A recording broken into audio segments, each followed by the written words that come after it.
এখন শুরু হচ্ছে 2024 সালের সর্বধর্ম সমন্বয় সভা। সেই সর্বধর্ম সমন্বয়টা কি ব্যাপার, আস্তে আস্তে একটু সাধু বাবার একটু সাধুমার পরিচয় দিয়ে তাদের বৈশিষ্ট্য সম্পর্কে দু চার কথা বলছি আমি। সাধু বাবা শ্রী শ্রী তারাচরণ পরমহংসদেব ছিলেন এক ব্যতিক্রমী সাধু। তিনি গেরুয়া পরতেন না, দণ্ডকমণ্ডলু ধারণ করতেন না। জীবনের প্রায় শেষ 25-30 বছর বাস্তবিকই তিনি আহার নিদ্রা জয় করেছিলেন, বর্জন করেছিলেন। তার উচ্চশিক্ষিত বৈজ্ঞানিক অনুগামীরা তাকে বলতো বায়োলজিক্যাল ওয়ান্ডার। কার্যবতীকে সাধু বাবা নিতান্ত অনিচ্ছা সত্ত্বেও বিবাহ করেছিলেন, কিন্তু ব্যতিক্রম সেটাই যে জীবনে কোনোদিন তিনি স্ত্রীর মুখ দর্শন করেননি। সাধুমার সমস্ত জীবন পথটি সাধু বাবা চালিয়ে দিয়েছেন রিমোট কন্ট্রোলে। মার সমস্ত দায় দায়িত্ব ঠাকুরই পালন করেছেন, সাধুই পালন করেছেন পরিপূর্ণভাবে। অসুখে ডাক্তারের বন্দোবস্ত করা, সেই অসুখে প্রয়োজন হলে অপারেশন করা পর্যন্ত ব্যবস্থা সাধু বাবা করেছেন দূর থেকে। ফোনে, তখন ফোন ছিল না, মানুষের সঙ্গে যোগাযোগ করে। অপারেশনের পর বিশ্রামের ব্যবস্থা করেছেন ভক্ত বাড়িতে। সমস্ত কিছুর দায় দায়িত্ব তিনি দূর থেকে নিয়েছিলেন। প্রাত্যহিক গ্রাম্য জীবনের একঘেয়েমি থেকে সাধুমার মুক্তির জন্য সাধুমার তীর্থযাত্রার ব্যবস্থা সেও তিনি করেছিলেন দূর থেকে। কার সঙ্গে যাবেন, কোথায় যাবেন, কতদিন থাকবেন, সব ব্যবস্থা সাধু বাবা করছেন রিমোট কন্ট্রোলে। সাধু বাবার আরো একটি ব্যতিক্রম, সাধনকালে তিনি নিজে কোনো গুরুর সাহায্য নেননি। বলতেন, মা আমাকে যেদিকে পথ দেখিয়ে নিয়ে গেছেন সেই পথেই আমি হেঁটেছি। সম্পূর্ণরূপে আত্মনিবেদন ছাড়া অন্য কোনো পূজা পদ্ধতিতে তার আস্থা ছিল না, বিশ্বাস ছিল না।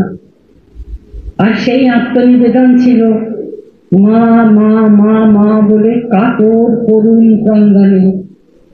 শোনা যায় সাধু বাবার দু চোখের অশ্রুধারায় তার সাধন ক্ষেত্র বুড়াকালীর মাটির মন্দিরে দুটি গর্ত হয়ে গিয়েছিল।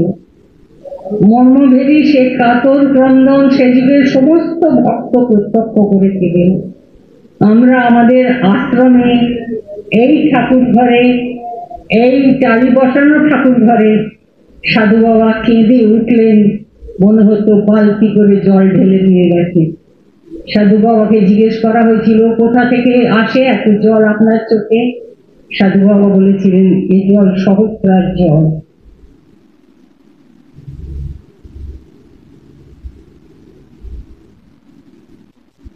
সাধু বাবা সিদ্ধি লাভের পরেও সাধারণ দৈনন্দিন জীবনে ক্রন্দন ছিল তার নিত্য সঙ্গী।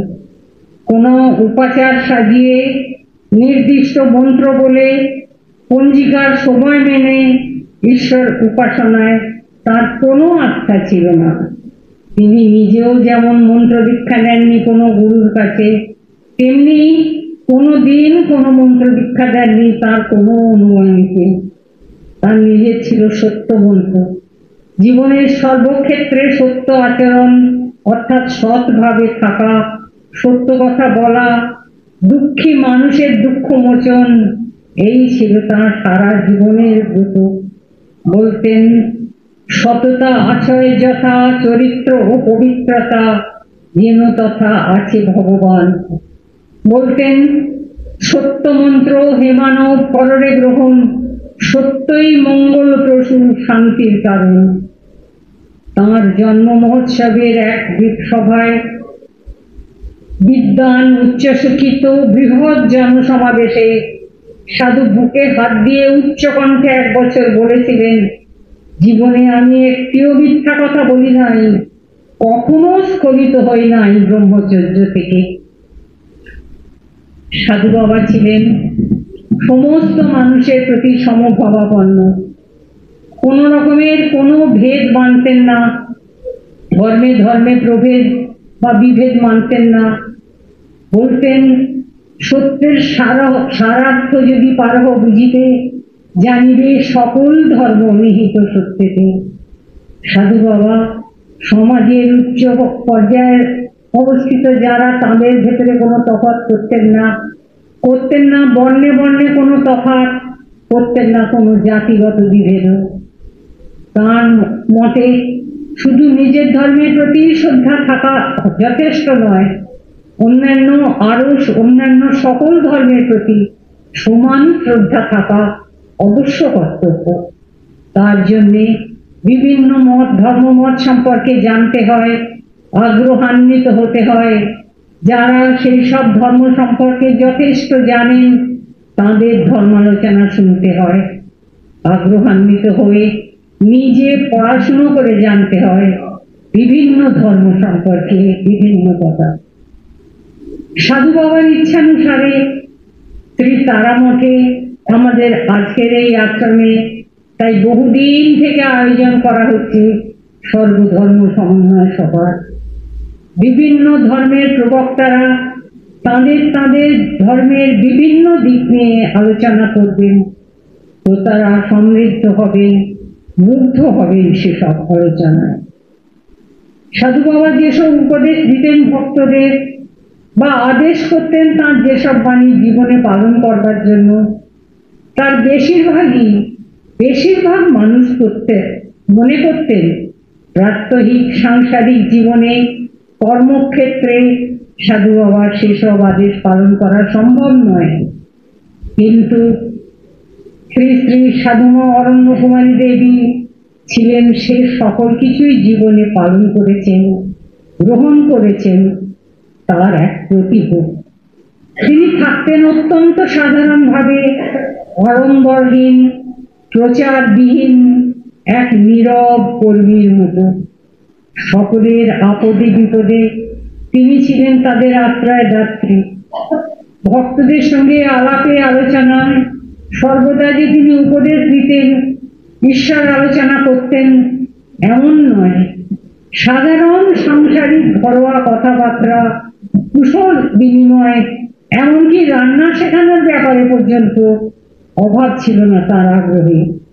বুঝতে দিতেন না তিনি তার সন্তানদের, স্নেহের সন্তানদের, যে তিনি জগজ্জননী, তিনি বিপত্তারিণী, তিনি সত্য সঙ্গের বিরাট কর্মকাণ্ডের পালিকা শক্তি, ধারিকা শক্তি, চালিকা শক্তি।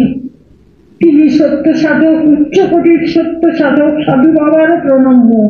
সাধু বাবা এই ঘরে মা বসে আছেন, দূর থেকে ফুল ছুঁয়ে মায়ের পায়ে দিয়ে মাকে প্রণাম জানিয়েছেন, নিজে মুখে উচ্চারণ করেছেন, আমার চেয়ে ওর সাধনা বড়।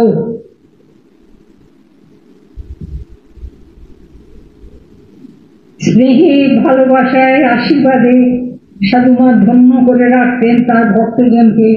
আর তারই মাঝে কিন্তু অক্ষরে অক্ষরে পালন করে চলতেন সাধুর আদর্শ, সাধু সমস্ত আদেশ সর্বসমক্ষে অষ্টপ্রহর। সাধু এই সব ধর্ম সমন্বয়ের ভাবধারা ছিল সাধুমার অন্তরেও। সাধুমা বলেছিলেন, ভগবান এক, তোর বাবা বুদ্ধের পূজা করেছেন, চাটগায় বাদুর বস্তায় গিয়ে মুসলমান ঠাকুরের পূজা করেছেন। যে যেভাবে যেমন ভাবে তাকে ডাকবে, ঠাকুর ঠিক তেমন ভাবেই তার কাছে ধরা দেবেন। কোনো আলাদা নেই ঠাকুরের ভেতরে। অথচ সাধুমা ছিলেন অক্ষর জ্ঞানহীনা, প্রায় একটি গণ্ডগ্রামে জীবন কাটিয়েছেন অন্তরালবর্তিনী হয়ে, গৃহবধূ হয়ে। রমাদি এক ভক্ত, তার বাড়িতে সাধুমা আছেন তখন। তাদের বাড়ির বাচ্চারা সব এক গৃহশিক্ষকের কাছে পড়তে বসত। তারা আবদার ধরল সাধুমাকেও বসতে হবে তাদের সঙ্গে সেই গৃহশিক্ষকের কাছে পড়তে। সাধুমার পড়া তেমন কিছু বিশেষ এগোতো না, আর তারা বলতো, তোমার মাথায় কিচ্ছু নেই মা, ভক্ত সন্তান, মাকে মানি অর্ডার করলে মা টাকা নিতেন টিপ সই করে, অথচ তারই মধ্যে কি অসম্ভব প্রগতিশীলা মুক্ত চিন্তার অধিকারিণী যুক্তিবাদিতার প্রমাণ দিয়েছেন সাধুমা সারা জীবন ধরে। এক কন্যার বিবাহের মত ছিল না তার শ্বশুর ঘরে, অথচ কন্যাটি সেইখানেই বিবাহ করবে। সাধুমা বিয়ের সময় তাকে ধরে বলে দিয়েছিলেন, কাগজে কলমে বিয়া করিবি, অর্থাৎ রেজিস্ট্রি করে বিয়ে যেন হয়। বিয়ের পর শ্বশুর বাড়ি আপত্তি থাকলেও কন্যাটিকে গ্রহণ করতে বাধ্য হলেন তারা পুত্রবধূ রূপে। মায়ের আরেক কন্যা নীলিমা অত্যন্ত অল্প বয়সে অত্যন্ত গুণা রক্ষণশীল পরিবারের বধূ তিনি। অত্যন্ত অল্প বয়সে স্বামীর অকস্মাৎ মৃত্যুর পর তিনি নানান রকম সামাজিক অত্যাচারের শিকার হলেন। নম নম করে করা হলো তাঁর শ্রদ্ধাদির কাজ।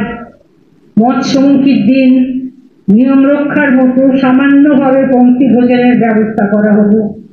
তারই মধ্যে অরণ্য কুমারী হঠাৎ এসে সর্বসমক্ষে নীলিমার পাতে দিয়ে দিলেন মাছ। সমস্ত আত্মীয় স্বজন, পাড়ার সমস্ত লোকজনের সামনে সদ্য বিধবা নীলিমার শুরু হলো মাছ খাওয়া। আর কোনো বিধিনিষেধ খাওয়া দাওয়া সম্পর্কে রইল না তাঁর।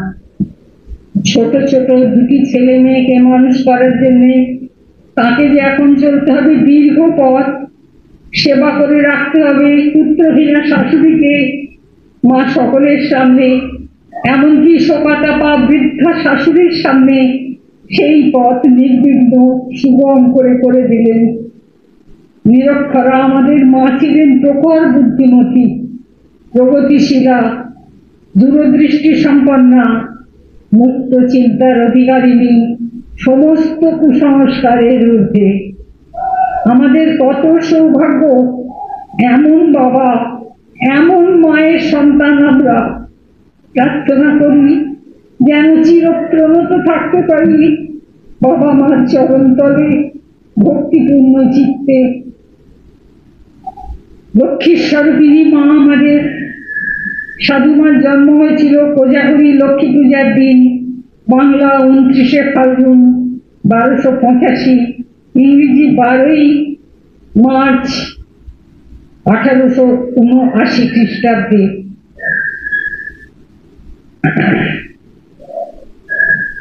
আমরা কত লক্ষ্মী পূজার দিন, কোজাগরী লক্ষ্মী পূজার দিন সাধুমার জন্মদিনের উৎসব শুরু করলাম আশ্রমে। আজকে সেই উৎসব রোজ চলেছে। আজকে তার চতুর্থ দিন তথা শেষ দিনে জৈন, হিন্দু, শিখ ধর্ম বিষয়ে যথাক্রমে শ্রীযুক্ত রমেশচন্দ্র ঘোড়া, ডক্টর শ্রীযুক্ত নিখিলেশ চক্রবর্তী হিন্দু এবং কিরণজিৎ সিং আনন্দ এসেছে শিখ ধর্ম বিষয়ে বলবে। আমরা এখন তাদের বরণ করে নেব অল্পিতজ্ঞ অতিথিদের।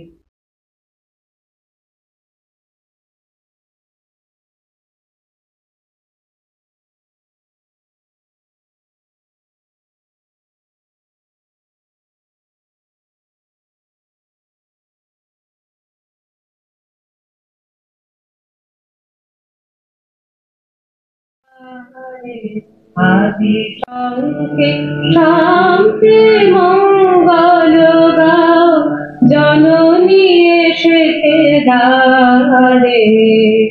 সপ্ত সিন্ধু কান্নাল রয়, বেজেছে সপ্ত তারে। ওগো জননী এসেছে দ্বারে। আজি সঙ্গে শান্তি মঙ্গল গাও, জননী এসেছে দ্বারে। উদ্বোধনী সঙ্গীতের পর আমরা এবার ডেকে নেব জৈন ধর্মের বক্তা মাননীয় শ্রীযুক্ত রমেশচন্দ্র ঘোড়া মহাশয়কে। শ্রীযুক্ত ঘোড়া দীর্ঘদিন ধরে জৈন ধর্ম বিষয়ে পড়াশোনা করছেন, গবেষণা করছেন, আলোচনা করে আসছেন। ভাষণের আগে একটি করে প্রণাম মন্ত্র গাওয়া হবে জৈন ধর্মের সমস্ত তীর্থঙ্করদের উদ্দেশ্যে। সেই প্রণাম মন্ত্রটি গাইবেন। একটু নতুন করে বলে দিই, যিনি জৈন ধর্মের বিষয়ে বলতে এসেছেন তিনিই সেই গান গাইবেন আজকে। আমাদের জৈন ধর্ম সম্পর্কে জানা গান কম। नवकार मंत्र है न्यारा, इसने लाखों को तारा। नवकार मंत्र है न्यारा, इसने लाखों को तारा। इस महामंत्र का जाप करो, भव जल से मिटे किनारा। नमो हरिहंताणम, नमो सिद्धाणम। जय जिनेन्द्र, नमस्कार। বাংলা বুঝতে ভালো পারি, কিন্তু বলবার অভ্যাস নেই। সাধারণত বলতে পারি, কিন্তু যখন কিছু মনের বিষয়ে বলতে হয় সেটা হিন্দিতেই ভালো করে বেরোয়। আমি হিন্দিতেই বলছি, কোনো জায়গায় আমি ট্রান্সলেট ইংলিশ আর বাংলায় যত পারবো আপনাদের জন্য করব। আমাদের শুধু আছে কি জৈন ধর্মেতে পারিভাষিক শব্দ অনেক, যেটা আমাদের স্কুলে কোনো শব্দাবলীতে কোনো ডিকশনারিতে নেই। পারিভাষিক ডেফিনেটলি, তো ওইসব সম্বন্ধে যেরকম কষায় গতি এসব জিনিস স্কুলে পড়াশোনা হয় না। আমাদের যে জৈন দর্শন তার অ্যাবসলিউট আলাদা একটা কোর্স আছে, যেখানে class 1, 2, 3, 4, 11 up you can read up to PhD level. তো কিছু এইসব ওয়ার্ড আছে যেটা আমি try to explain, but all related to life. আপনারা সব বুঝতে পারবেন যে আমি কি বলতে চাইছি। কিন্তু জৈন ধর্ম is a science, but not physical. It is all spiritual for the soul. Physical science যেখানে শেষ হয় সেখান থেকে জৈন ধর্মের সায়েন্স শুরু হয়। তো আজকে আমাকে 8 ঘন্টা সময় দিয়েছেন, তো একটু ডিটেইলি বলবো। আমি আপনাকে আগে ইতিহাস বলবো, তারপরে সুবর্ণ বর্ণের প্রথম অক্ষর আ। তো আমাদের আতেই জৈন দর্শনের 3টে খুবই ইম্পর্টেন্ট সিদ্ধান্ত আছে, সেটা বলবো। তারপরে ব্যঞ্জন কওয়ার টওয়ার কওয়ার, ওতেই প্রথমতেই আমাদের আছে কর্ম সিদ্ধান্ত। ওই 3টে সিদ্ধান্ত, আর এখানে ক থেকে অ কর্ম সিদ্ধান্ত, এই 4 সিদ্ধান্তের কথা বলবো। তারপরে আমি আপনাদের বলবো যে how you all including me himself can become God. This is a total science, total progressive write-up how to become God in not more than 3 to 4 lines. এত সোজা ভগবান মহাবীর বলে গেছেন how to salvage your soul, কি করে মোক্ষে যাওয়া হয়। এই 4টা জিনিস নিয়ে এই একটা 3টা ভাগ করে দিলাম। ইতিহাস বলবো অ ক and how to attain nirvana, that is how to go to মোক্ষ। শুরু করি ইতিহাসে। জৈন ধর্মকে কোনো ডেট নেই, কখন থেকে শুরু হলো, কে শুরু করলেন, কারো নাম বলার দরকারই নেই। Is neither Mahavir nor Parshvanath nor even Rishabhdev. Imagine, even they were 24 Tirthankars before Rishabhdev. ইংরেজিতে বলতে পারি ভালো হবে, সেটা ইজি হবে আমার পক্ষে। তো first was Rishabhdev in this কাল, we call it our Sarpini Kal. The first was Rishabdev and 24th was Mahavir, we all know. But even before Rishabdev, they were 24 in previous era. They were 24 in the previous era, and like that there is a cycle. And कितना cycle बीत गया कोई गिनती नहीं। हम लोग जिसका गिनती नहीं होता है उसको बोलते हैं अनादि। You cannot go behind. क्यों बोले 1 अरब 75 करोड़ 86 लाख कितना भी वर्ड करो, लेकिन what happened the day before that? Somebody asked what happened a day before that. No one has an answer. इसलिए हमारा उत्तर है कि there is no beginning. Similarly, who was born first, the chicken or the hen, the egg or the chicken? So there is no answer. तो उसका answer भगवान महावीर ने दिया अनादि। You cannot define who was born first. यदि अपनी egg बोले तो के भी लो, चिकन बोले तो कहते कि ये लो, there's no answer नहीं. So that we call it a cycle, and this cycle has been going on for eternity. And आप imagine करो, we have been there, we and you, we all have been there for eternity. And fortunately, In going through rounds and rounds in 84 lakh yoni, we have taken birth as a human.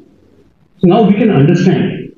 All other Tyrians, all other, और जो गति मैं बताऊंगा, like Tyrians, से पशु पक्षी, कुत्ता, बिल्ली, Singh, they don't have the brain to understand grass, but मनुष्य has the brain to understand who are we, कहाँ से आए हैं, कहाँ जाना है. और ये प्रश्न भी हम लोग से उठता है.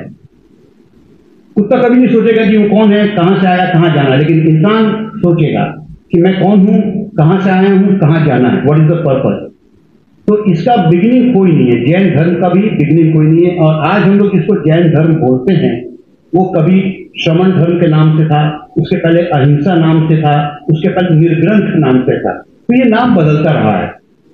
इतना बड़ा पीरियड है ऋषभ देव से महावीर कि हम लोग उसको कोई मैथमेटिशियन की कल्पना से बाहर है कि एक कोड़ा कोड़ी सागरोपम. We have to find an analogy to explain this time frame of Rishabh Dev to Mahavir. It is, हम लोग ने बताया, एक कोड़ा कोड़ी सागरोपम. This is also symbolic. I cannot say in years, but yes, आज 2500 साल हो गए महावीर को. उसके 200-250 साल पहले पार्श्वनाथ हुए. और महावीर से 84,000 years ago नेमिनाथ भगवान, who was contemporary of Krishna, real Krishna, Vasudev Krishna, who we all know. तो कृष्णा के समय नेमिनाथ भगवान, और उसके पहले फिर स्टार्ट हो जाता है इन लैक्स, देन स्टार्ट हो जाता है पूर्व, एक वर्ड आता है पूर्व, और फिर वर्ड आता है सागरोपम.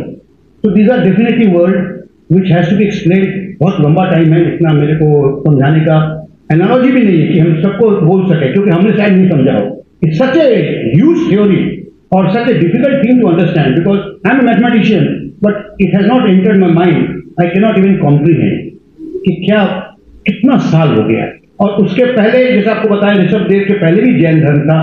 May be it was called अहिंसा था, क्योंकि अहिंसा इज द बेसिक थिंग. जो भी बच्चा देखिए बॉर्न होता है, कितना अहिंसक होता है. वो कभी किसी को मारता नहीं, कोई चीजों को भी मारता नहीं, वो खुद अहिंसा. बचपन में उनको हिंसा उसके मन में नहीं होती, अहिंसा होती है. It's a very basic requirement of a soul. तो ये हो गया छोटा हिस्ट्री. अब अपने आए कि जो भगवान महावीर ने जो उपदेश दिया, वही उपदेश हर तीर्थंकर देते हैं. पार्श्वनाथ ने भी वही उपदेश दिया था.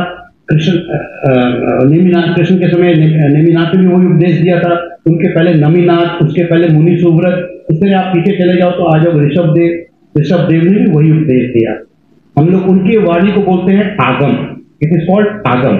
आगम मीन्स आप तो वचन, जो सर्वज्ञ हो गए, जो ओमनिसेंट हो गए, जिनको केवल ज्ञान हो गया, वो लोग जो बोलते हैं उसमें कोई एम्बिग्विटी नहीं है, कोई प्रूफ की जरूरत नहीं है. और वो उसको बोलते हैं कि बहुत रसवती है. उसको सुनने से आपके मन में कोई एम्बिग्विटी, कोई क्वेश्चन ही नहीं आएगा.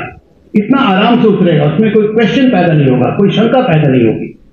तो जो महावीर ने उपदेश दिया वो हम तक आया है थ्रू आगम. और उसको एक्सप्लेन और व्याख्या करने वाले हम लोग बोलते हैं आचार्य. और जो मैं बात बताना चाह रहा था कि ये एक तो मोक्ष हो गया, जो शायद आप सबको मालूम है. पहले 3 पुरुषार्थ थे, धर्म, अर्थ, काम. लेकिन जैनों ने इसमें मोक्ष भी ऐड किया, क्योंकि हम लोग मोक्ष कॉन्सेप्ट है. और सब में क्या है, गुरु गोविंद दो खड़े काके लागू पाए, बलिहारी गुरु आपकी गोविंद दियो बताए. सब बोलते हैं कि गुरु ही गोविंद दिखाता है. गोविंद किसको बोलते हैं जनरल अंडरस्टैंडिंग में कि कोई भगवान ऊपर वाला. हमारा जैन धर्म इसके बिल्कुल विपरीत है. जैन धर्म कहता है कि कोई एक गॉड है ही नहीं. यस, गॉड होते हैं. कौन गॉड होते हैं? हमारा डेफिनेशन गॉड का क्या है, जो हम लोग सब हो सकते हैं. जैसे आपने बताया, I tell you the process कैसे हम लोग भी गॉड बनते हैं. तो गॉड कोई वो नहीं है जहां हम नहीं पहुंच सकते हैं, या वो गॉड नहीं है जिन्होंने हम सबको बनाया. ऐसा कोई नहीं है. हम खुद गॉड बन सकते हैं. हमारी आत्मा ही परमात्मा बन सकती है. उसका प्रोसेस है जो मैं बाद में कुछ व्याख्या करूंगा. तो ये जो मोक्ष है, तो मोक्ष का मतलब होता है कि जो एक बार गॉड बन जाता है, जो मोक्ष में चला जाता है, वो वापस कभी आता नहीं. तो वो उसको हम लोग बोलते हैं भगवान, ईश्वर. तो हमारे ईश्वर कोई महावीर हम नहीं है. वैसे हम लोग भगवान बोलते हैं उनको, लेकिन वो भी इंसान थे. वो भी नरक में भी गए, वो स्वर्ग में भी गए, वो तिर्यंश में भी हुए. और वो अंत में उनका जब महावीर स्वामी के समय जब उनका पैदाइश हुआ 72 साल दिए, उनको केवल ज्ञान हुआ, यानी 5 ज्ञान में से 5वां ज्ञान केवल ज्ञान, वो सर्वज्ञ बने। और उनका जब आयु कर्म क्षय हुआ तो उनका मोक्ष हो गया।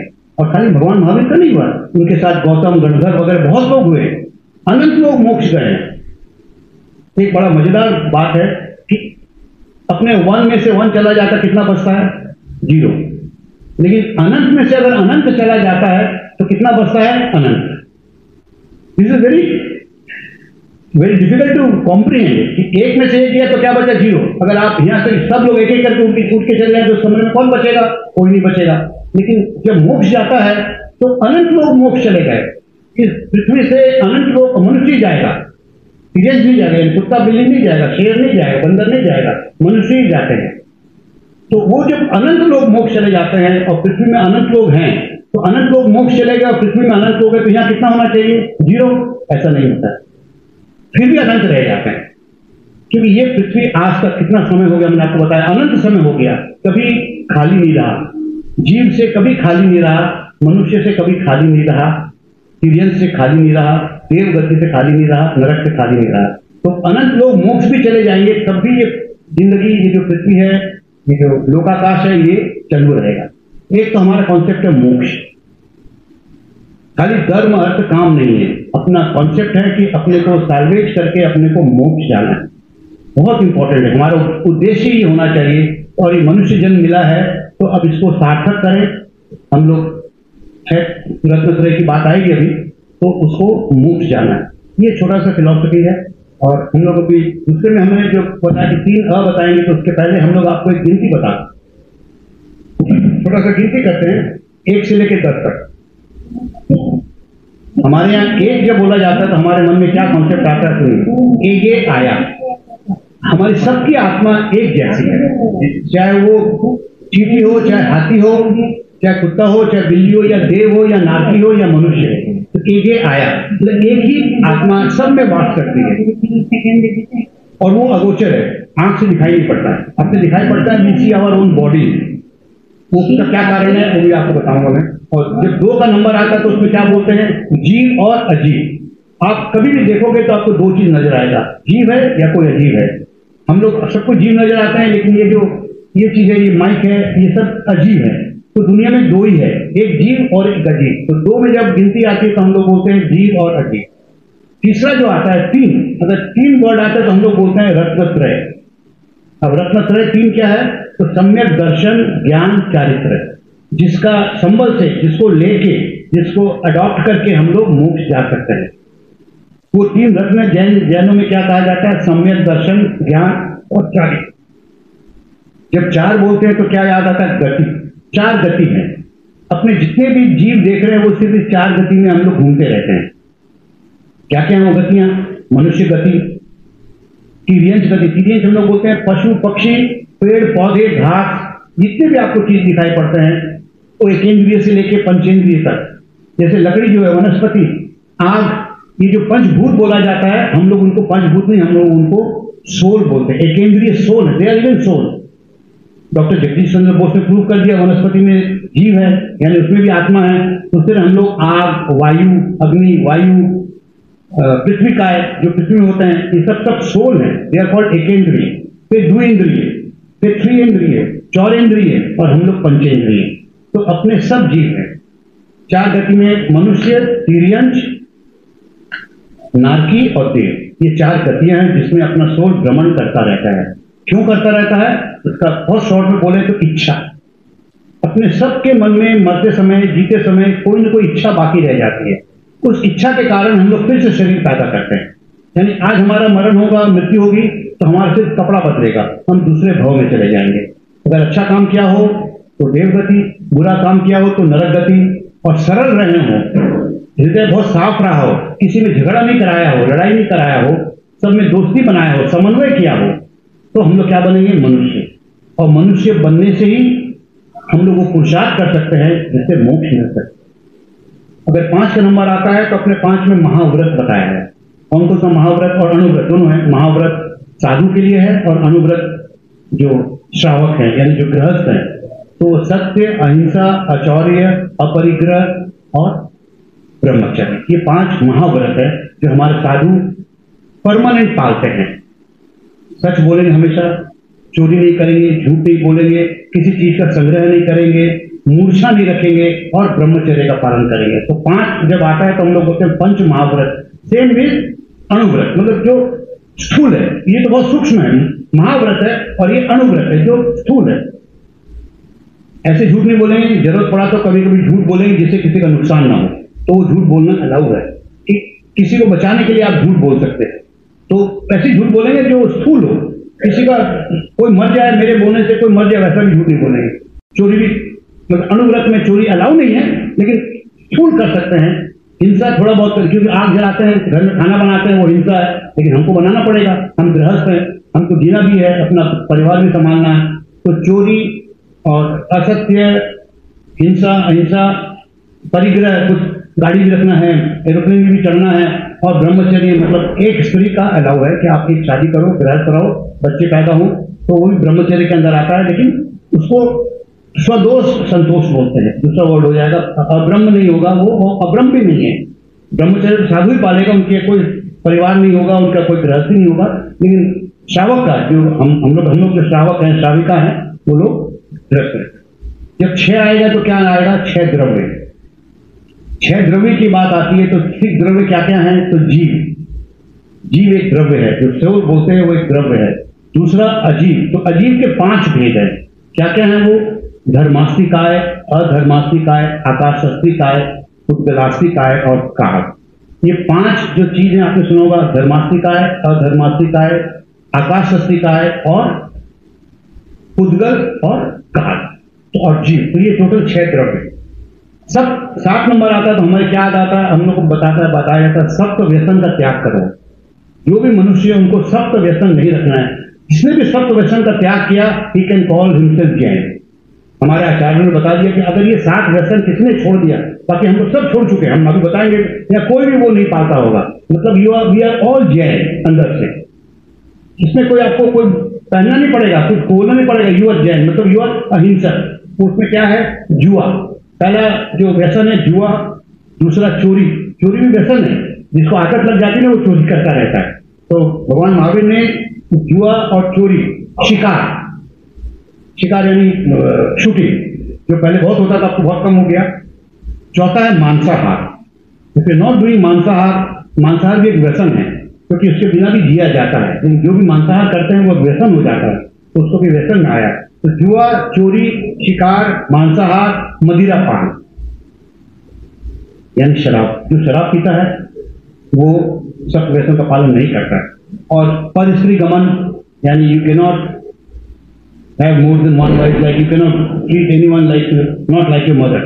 और वेश्यागमन, तो वेश्यागमन को भी अलग बताया है और पर स्त्री गमन को अलग बताया है।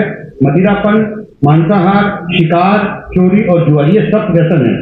जो भी इन 7 चीजों को छोड़ देगा, he can call himself Jain.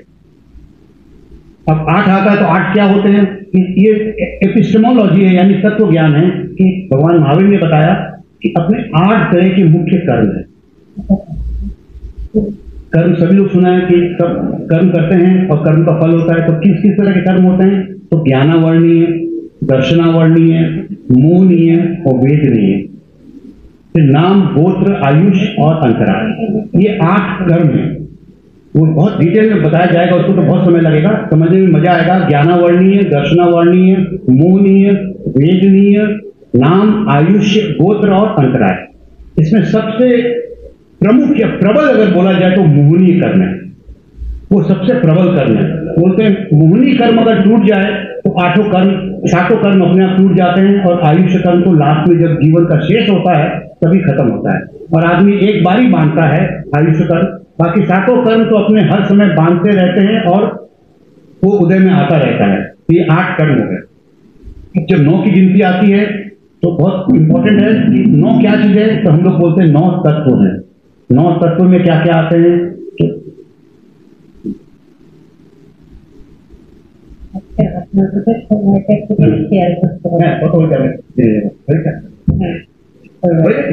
अच्छा আমি বেশি করে আমি যদি মনে সম্ভব প্রায় 10টা गिनती করে আমি শেষ।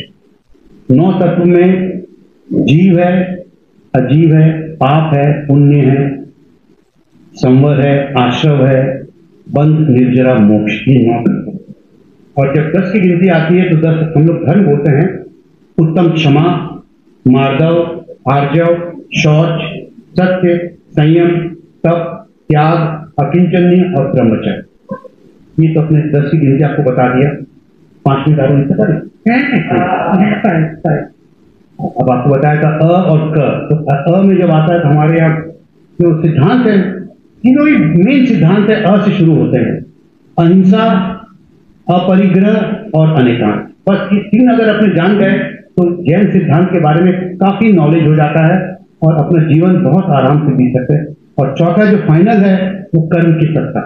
अपने सब बोलते हैं ना कि भगवान देखे, तो भगवान तो कोई है नहीं। कौन भगवान देख रहा है? Your God. आपके अंदर ही गॉड बैठा है। और जब भी आप चोरी करेंगे, कुछ भी गलत करेंगे तो कौन देख रहा है? बोलते हैं एक आदमी একজন দেখছে, সে একজন কে? আমি আমার চুরি দেখছি, আমি আমার ভালো করা দেখছি, हमारी कर्म আমি দেখছি, बिकॉज आई एम गॉड। और हर जीव में एक क्षमता है गॉड बनने की।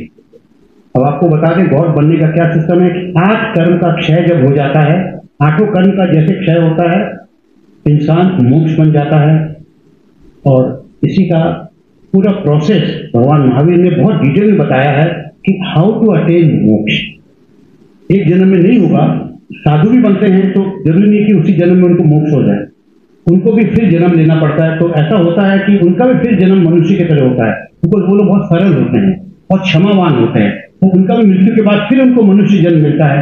फिर उस मनुष्य जन्म में ऐसे समय में उनका पैदा होता है कि जब उनका मोक्ष पॉसिबल है। क्योंकि इस काल में इस समय अभी बोलते हैं कि मोक्ष पॉसिबल नहीं है। इस क्षेत्र से हम लोग जहां पर अभी होते हैं वहां से मोक्ष नहीं है। लेकिन बहुत लोग मानते हैं, बहुत लोग नहीं मानते हैं। नहीं मानते इसलिए कि भी आज अगर तुम अच्छा कर्म करोगे तो तुम्हारा मोक्ष निश्चित है, खाली समय लग सकता है। और जितना कर्म क्षय जल्दी करोगे तुम्हारा उतना जल्दी मोक्ष होगा। तो द प्रोसेस ऑफ अटेनिंग मोक्ष वेरी सिंपल, बहुत वेल लेड आउट है। जैसे बोलते हैं बीकन ऑफ लाइट भगवान महावीर ने दिखा दिया। एक बोलते हैं अब सुनोगे राजा, कभी राजा अपने प्रजा में से बोलता हो ऊपर आके मेरे सिंहासन बैठ जाओ, कभी नहीं बोलता है। राजा चाहेगा कि तुम प्रजा हो, प्रजा ही रहो, या तो मंत्री बन सको, सेनापति बनो, लेकिन राजा नहीं बनो। लेकिन हमारे तीर्थंकर बोलते हैं यस यू कैन बिकम तीर्थंकर, you can become God, you can become भगवान। ये है जैन धर्म। इसमें आप सब कोई मोक्ष जा सकते हैं, विश्वास रखना होगा, क्षमता है और मोक्ष जाने का पुरुषार्थ अपने को करना है।